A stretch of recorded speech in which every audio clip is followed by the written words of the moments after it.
Hi అండి. చాలా రోజులకి చేపల కూరతో మీ ముందుకొచ్చాను. చాలా రోజులైపోయింది చేపల పులుసు తిని. అయితే మా తమ్ముడు వాళ్ళు కూడా వచ్చారు కదా! ఇంక మా అత్తయ్య గారు కేజీన్నర చేప తీసుకొచ్చారు. షాప్‌కి వెళ్ళిపోతూ మేమైతే షాప్‌కి వెళ్ళిపోయాము. మా అత్తయ్య గారు కూడా వెళ్ళిపోతూ చేపలనైతే మ్యారినేట్ చేసి పెట్టారనమాట ఉప్పు, కారం వేసి. ఇంక ఎక్స్‌ట్రాగా ఉప్పు అయితే ఏమీ వేయలేదండి. కొంచెం ఎక్కువగా వేసేయడం వల్ల నేను కర్రీలో అయితే వేయలేదు. ఇంక రాగానే మసాలా అవి చాలా సింపుల్‌గా అయిపోయిందండి. నేను ఎప్పుడు హార్డ్ వర్క్‌గా చేస్తాను ఈ కర్రీ. అదేంటో ఈసారి మాత్రం చాలా సింపుల్‌గా అయిపోయింది. అలాగే చాలా టేస్టీగా కూడా వచ్చింది.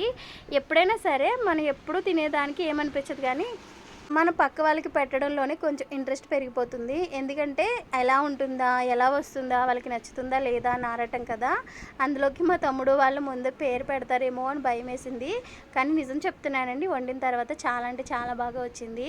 ఉప్పే గానీ, పులుపే గానీ అంతా చాలా బాగా సరిపోయాయి. ముక్కకి కారం చూసారా చాలా బాగా పట్టింది కదా! ఈ వీడియో నచ్చితే సబ్స్క్రైబ్ చేసుకోండి.